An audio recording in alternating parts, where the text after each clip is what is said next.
یہی جہالت، علم نہ ہونے کی وجہ سے اس طرح کے کنفیوژن آتے ہیں۔ کاش آپ کو علم ہوتا تو آپ بھی مومن ہیں۔ مومن ہیں آپ کی بھی مومن ہیں، بولو اور اللہ بھی مومن ہے، تو آپ کو مومن کہنا چھوڑ دیں؟ نہیں، یہی بات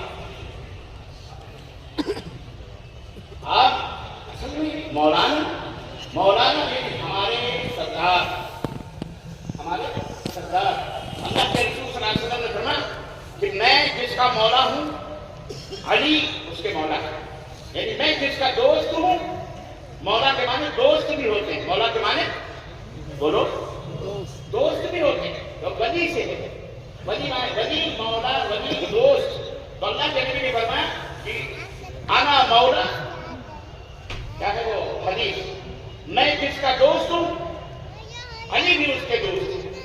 تو مولا میں جس کا دوست ہوں، مولا انا میں جس کا دوست ہوں، تو دوست مولانا ہمارے دوست کو کوئی حرج نہیں ہے۔ کسی صاحب علم کو جس نے قرآن و حدیث کا علم حاصل کیا ہو اس کو مولانا کہنا، یعنی ہمارے دوست یا ہمارے سرکار، اس میں کوئی قباحت اور کوئی حرج کی بات نہیں۔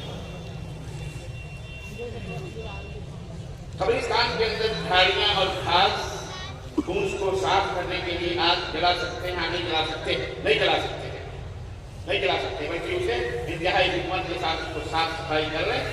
یہی اس کا طریقہ ہے، جلانا اڑانا نہیں کرتے۔ وہاں کیا فرماتے ہیں علماء دین میں کہ بعض لوگ کرسی کے اوپر بیٹھ کر نماز پڑھتے ہیں، قرآن و حدیث سے نظر کے بعد کرسی کے اوپر بیٹھ کر نماز ہو گیا نہیں۔ دیکھو قرآن و سنت کے اندر ہر چیز تو آپ یہ کہو گے کہ کرسی کا لفظ ہو، فلاں کا لفظ ہو، ایسا تو نہیں ملے گا، کیونکہ یہ چیز بہت خاص ہو جاتی ہے۔ ہم آپ کرسی بھی کیا، آپ تخت کے اوپر بھی بیٹھ کے نماز پڑھ سکتے ہیں، چارپائی پہ بھی نماز پڑھ سکتے ہیں، آپ زمین کے اوپر بھی بیٹھ کے نماز پڑھ سکتے ہیں، کیونکہ ہمارے نبی نے فرمایا ہے کہ نماز بہرحال نماز ہے، تم اگر کھڑے ہو کے نہیں پڑھ سکتے تو بیٹھ کے پڑھو۔ اب بیٹھ کے پڑھو، وہ بیٹھنا چاہے چارپائی پہ ہو، چاہے تخت کے اوپر ہو، چاہے کرسی کے اوپر ہو، چاہے صوفے کے اوپر ہو، چاہے زمین کے اوپر ہو۔ اگر زمین پر بیٹھ کے سکون ملتا ہے تو زمین پہ بیٹھ لو، اگر زمین پہ بیٹھ نہیں پاتے تو چارپائی پہ بیٹھ لو، اس پہ نہیں تو کرسی کے اوپر بیٹھ کے۔ المہم جتنے ارکان صحیح طرح سے آپ ادا کر سکتے ہیں اتنا ادا کیجئے، باقی بیٹھ کر کے یا سو کر کے یا لیٹ کر کے ادا کیجئے۔ میں نے کہا نا جتنے ارکان، جیسے کرسی ہے، شیخ محترم کرسی پہ بیٹھے ہوئے ہیں، آپ نماز کے لیے کھڑے ہو سکتے ہیں لیکن آپ کے لیے رکوع نہیں کر سکتے، کیونکہ کمر کے اندر مثال کے طور پر اللہ نہ کرے کوئی تکلیف ہے، تو یہ حکم ہے کہ آپ کھڑے ہو کر کے جتنا کھڑے نماز پڑھیں، جب رکوع کرنا ہو تو آپ پھر کرسی کے اوپر بیٹھ جائیں اور بیٹھ کر کے رکوع اور سجدہ کریں۔ لیکن اگر آپ رکوع بھی کر سکتے ہیں، سجدہ نہیں کر سکتے تو بھی کرسی رہے گی، البتہ یہ ہے کہ آپ کھڑے ہو کر کے ایک رکوع کرنا کریں گے تو رکوع بھی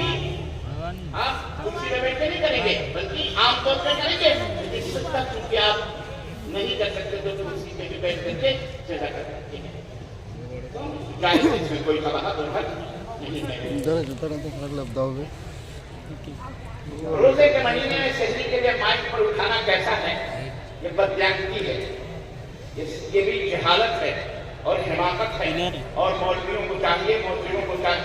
اور متولیوں کو خاص طور سے مولوی کیا کرے گا بیچارہ، اگر متولی حضرات قائد ہو جائیں کہتے خبردار اذان کے علاوہ اگر تم نے مائک کھولا تو پھر وہ تمہارا آخری ویتن ہوگا، آخری دن ہوگا، سرکار کو نکال دیجیے۔ ہر چیز گھر میں تماشا نہ کرو اسلام کا مذاق نہ اڑاؤ، نہ اسلام کو رسوا اور تجدید کرو مسلمانوں۔ اپنی مسجدوں سے لاؤڈ اسپیکر کا استعمال یہ نہیں کہ میری ماؤں بہنوں شہری کھانے میں 2 منٹ 30 سیکنڈ باقی ہیں، میری بہنوں 2 گھنٹے باقی ہیں، اٹھو شہری کر لو، پھر نعت، پھر حمد اور پھر تلاوت اور پھر تقریر اور پھر تقریر، یہ سب تمام تفصیلیں حقیقت اور نقصان پہنچانے والی اسلام اور مسلمانوں کا ہے، جس کا شریعت سے کوئی تعلق نہیں ہے۔ آپ یہ نہ بہت قرآن پڑھنے سے منع کر رہے ہیں، ہم قرآن پڑھنے سے نہیں منع کر رہے ہیں، لیکن بے وقت کی راغبی اچھی نہیں ہوتی۔ جب جس کا وقت ہے وہ وقت پہ ادا کیا کرو، نماز پڑھنا اچھی بات ہے، لیکن یہ نہیں کہ ظہر کی نماز آپ عشاء میں پڑھو اور عشاء کی نماز آپ ظہر میں پڑھو، الٹی حرکتیں نہ کیا کرو، سمجھے بات نہیں کرتے، اس لیے منع کیا جائے۔ تمام متولی حضرات سے مسجدوں کے مائک صرف اذان کے لیے کھلے تھے، جب اذان سحری کا